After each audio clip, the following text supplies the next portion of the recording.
Tonight, a former RCMP officer facing foreign interference charges.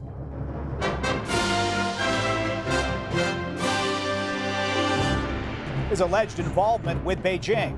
To allow China to identify and intimidate somebody in Canadian soil. The investigation that led to a rare move on a retired Mountie.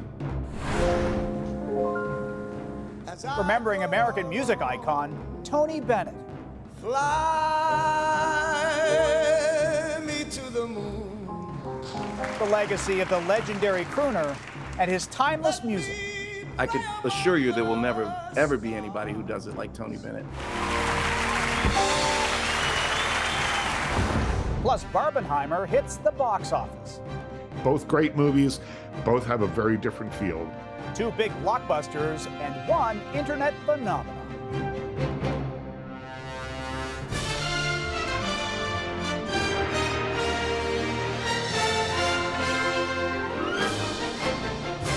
CTV National News with Omar Sachedina. Reporting tonight, John Valley Rao. Good evening. The RCMP have arrested one of their own former officers accused of illegally helping Beijing and now facing charges that include conspiracy.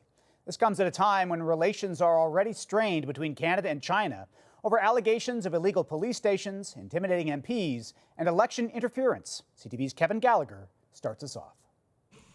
We don't catch the smart criminals. When speaking at conferences, William Majcher would often mention his 22 years as a Mountie fighting financial crimes. Now the RCMP is accusing him of helping China break the law. These acts have been committed, we believe, in order to allow China to identify and intimidate somebody in Canadian soil. The 60-year-old was charged under the Security of Information Act with conspiracy and preparatory acts for the benefit of a foreign entity. The RCMP says Mr. Majcher allegedly used his knowledge and his extensive network of contacts in Canada to obtain intelligence or services to benefit the People's Republic of China. We've never really seen charges brought forward this way and described as foreign interference. The RCMP says its investigation into Majcher started nearly 2 years ago and is not connected to election interference. During his time with the federal policing, Mr. Majcher was actually assigned to a drug section and also financial crimes. Majcher joined the RCMP in 1985 and went on to do extensive undercover work to crack down on drug money laundering. After retiring in 2007, his law enforcement experience landed him a job helping Hong Kong banks prevent cyber crimes and fraud. I think with all of it, you get a little bit addicted to it. He also helped Chinese companies recover allegedly stolen money and assets. Yeah, I'm a hired gun to help either large corporates or governments to get back what is rightfully theirs. We will have over 100 plus files on interference.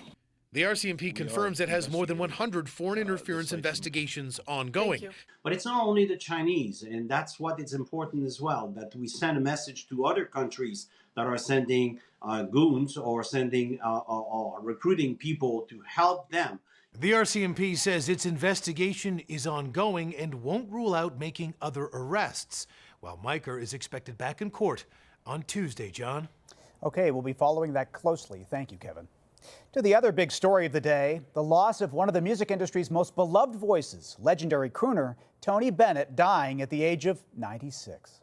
The way I feel for you, it's now or never. The smooth stylist is being remembered by fans and fellow musicians for his devotion to classic songs and his knack for creating new standards. Here's CTV's Creason Adjective.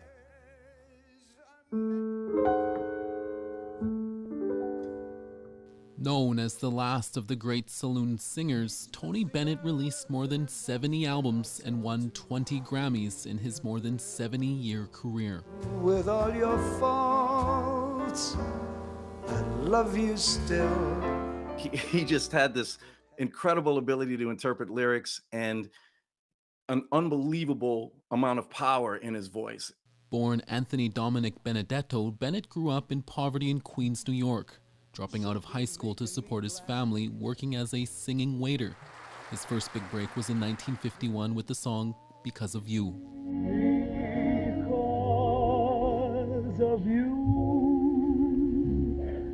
But for many, Bennett will be remembered for the song that won him his first Grammy.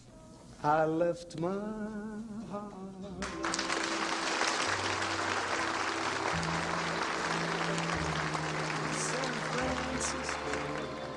It was just sort of a throwaway, but then DJs discovered it and flipped it over and started playing it.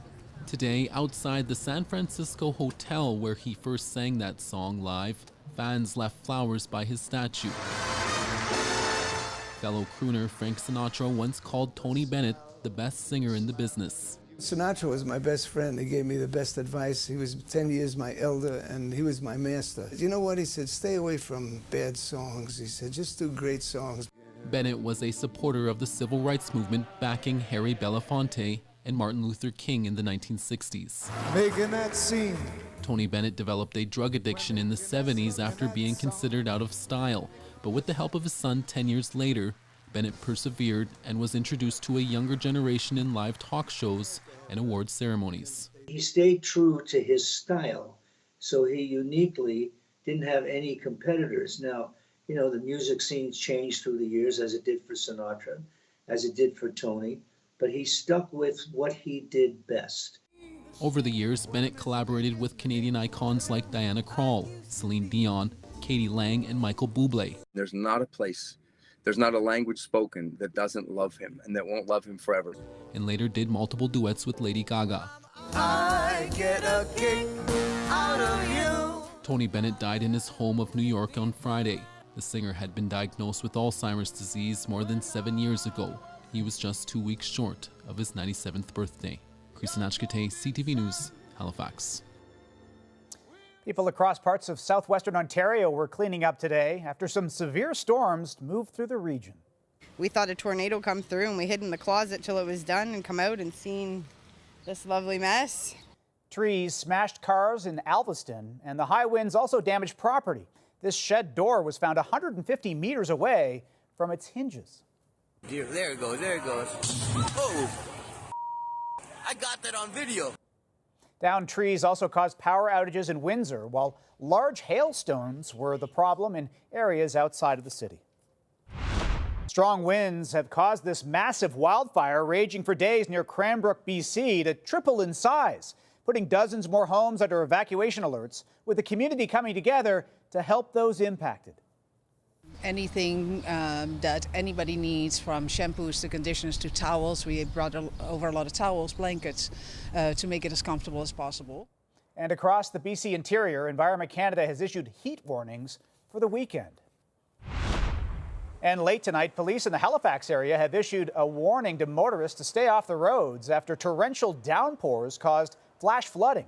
The rain flooded roadways, and stranded drivers, in some cases bystanders, took to the water to search for people who may have been trapped in their cars.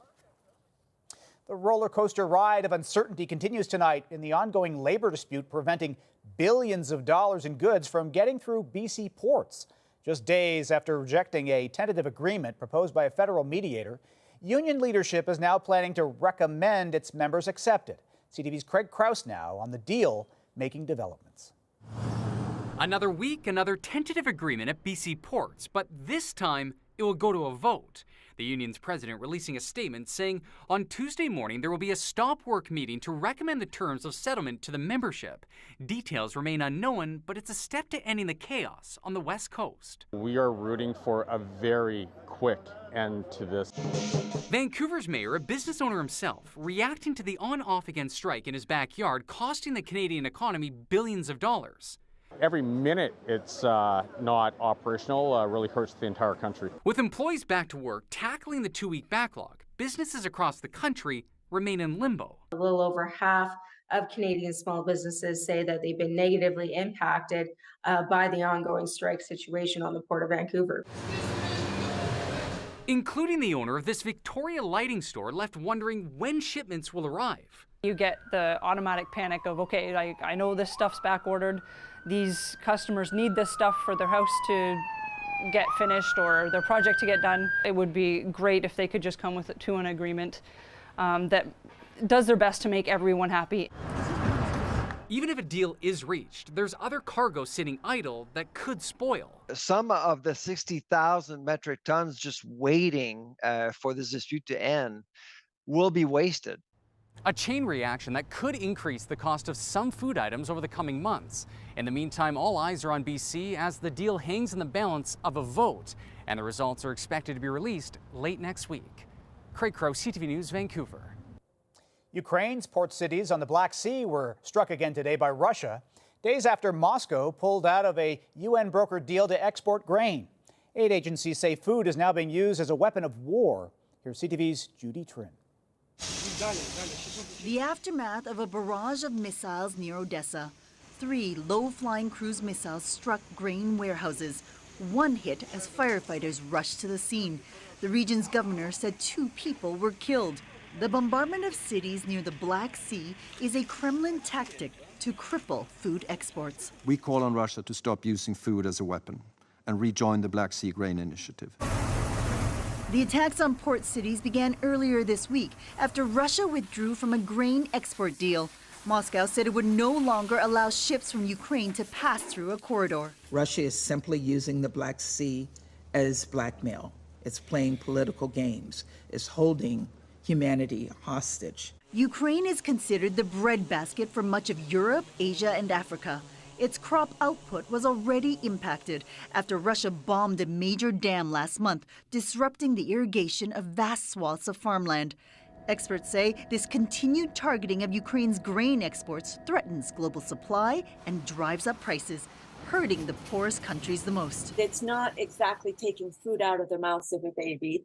It's much more that the circumstances those poorer countries face now become yet more difficult.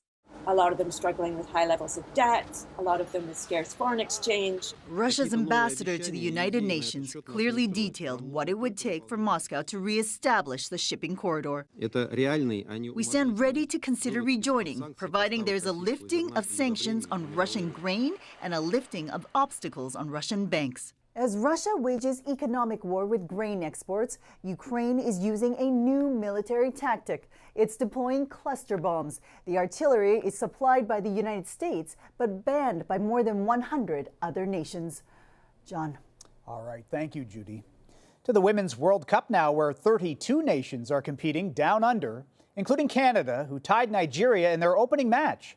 The somewhat disappointing result happened after team captain Christine Sinclair missed a penalty kick. And today, the team and fans processing it all. Here's CTV's Melanie Nagy in Melbourne. They're called the Super Falcons, and they make up Nigeria's national soccer team. It's their goalie, Chiamaka Nnadozie, that denied Team Canada's Christine Sinclair what could have been career goal 191.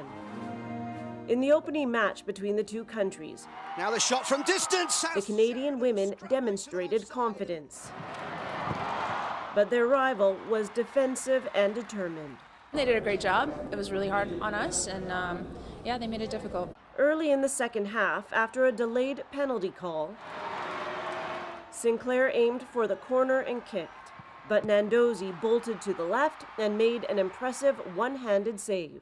I just believed in myself and in my team, and I just picked a side, and I was happy at the end I got it right. If the ball hit the back of the net, Sinclair would have been the first player to score in 6 World Cups. Christine has scored goal after goal after goal for this country.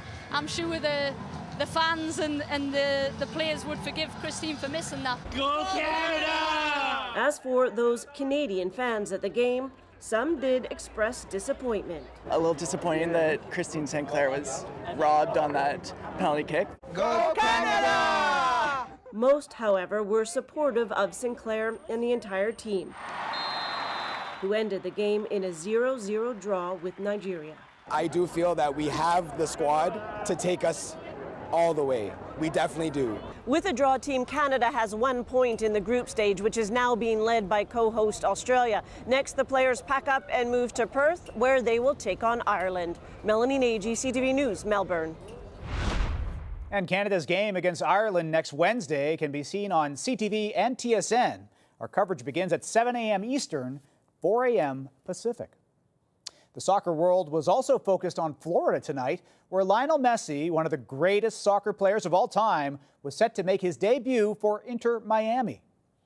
After sharing a hug with basketball superstar LeBron James, Messi started the game on the bench for the match against a team from Mexico. Please welcome to the pitch for the first time in Rosa y Negro, número 10, Lionel Messi! Messi entered the game early in the second half to a standing ovation and later scored. He's being paid up to $60 million a year. Coming up after the break. It's an attack against all vulnerable women of this country. Protests erupt in India after a disturbing video gets distributed online. Plus, tech giants take precautions for AI safety.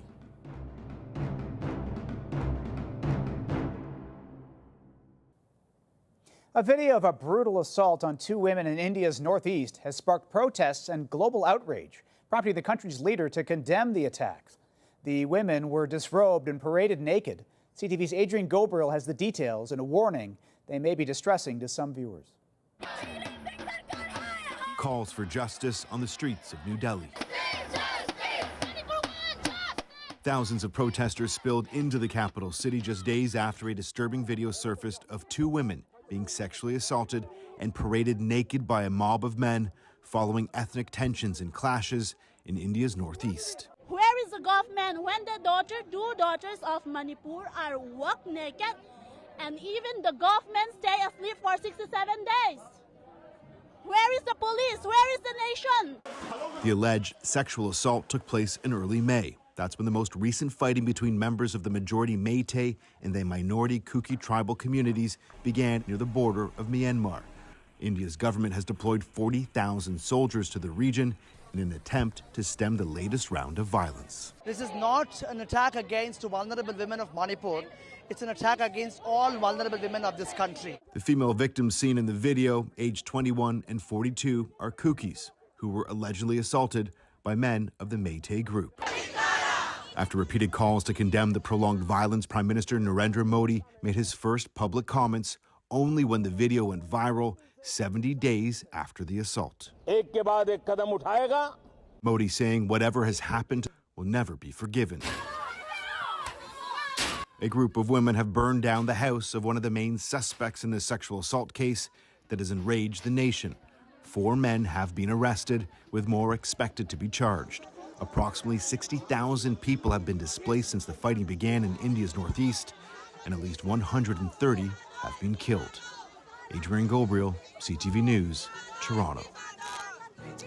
Still ahead, the deflating end to a lofty quest, why a daring duo's transatlantic adventure has been grounded.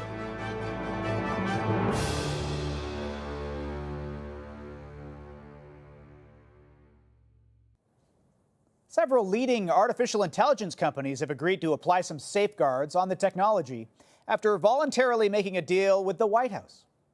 We'll see more technology change in the next 10 years, or even in the next few years, than we've seen in the last 50 years.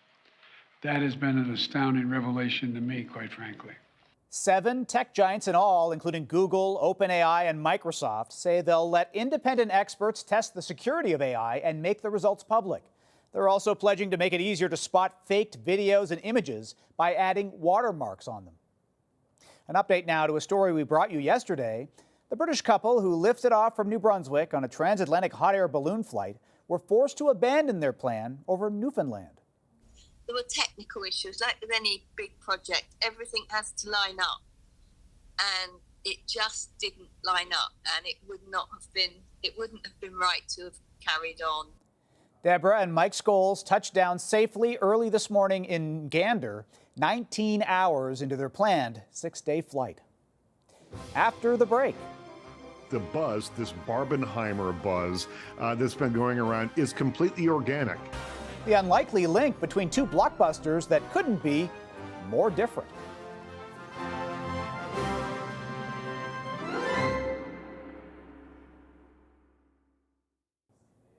Film fans are flocking to theaters this weekend for what's quickly becoming the movie event of the year, a box office rush being spurred on by the release of 2 very different Hollywood films, which some are turning into a double feature. CTV's Heather Wright now on this summer's meme-filled pop culture unifier. Two of the most anticipated movies in recent memory. Hi, Barbie! Hi, Ken! Greta Gerwig's Barbie. We imagine a future. And Christopher Nolan's Oppenheimer, opening on the same weekend. When you can't choose, you see both and call it Barbenheimer. It's a perfect double bill. I think actually start your day with Barbie, then go straight into Oppenheimer, and then Barbie chaser. There's a fan-created mashup, T-shirts, even a Wikipedia page. The buzz, this Barbenheimer buzz that's been going around, is completely organic. Film critic Richard Krause says the films may seem completely different, but they share a common theme. Both deal with existential crises. Oppenheimer questioning his role in creating the nuclear bomb, Barbie discovering herself while in the real world. There's a lot more pink in one than the other, but they are both very smart, very interesting blockbusters. Blockbusters that are expected to be a huge boost to movie theaters, which have been hit hard by streaming, the pandemic, and now the writers and actors strike. These are the films that bring people out to the big screen. It takes a lot to want to get off your couch and not be watching Netflix to go see a movie nowadays. On Thursday alone, Barbie took home $22 million at the U.S. box office, and its marketing campaign is in overdrive. Mattel has collaborated with dozens of companies, from Zara to Burger King. The film stars several Canadians, Ryan Gosling, Simu Liu, and Michael Cera, and follows years of work by Mattel to turn Barbie's brand around, perceived by some as outdated, anti-feminist, and a symbol of unattainable beauty standards. Get that Barbie! The film tackles many of those issues and more, perhaps ushering in a new era for the world-famous doll. Do you guys ever think about dying? While staying true to her promise that you can be anything. Heather Wright, CTV News, Toronto. Well, that's it for us tonight. I'm John Benavelli-Rao for Omar and all the rest of us at CTV National News. Thank you for watching. Sandy Ronaldo will be here tomorrow. And we leave you with another classic clip from the legendary Tony Bennett. San Francisco,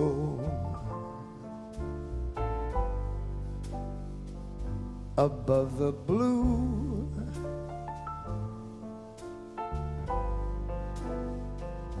and windy sea,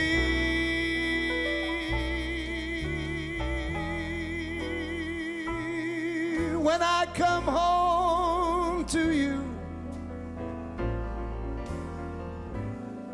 San Francisco, your golden sun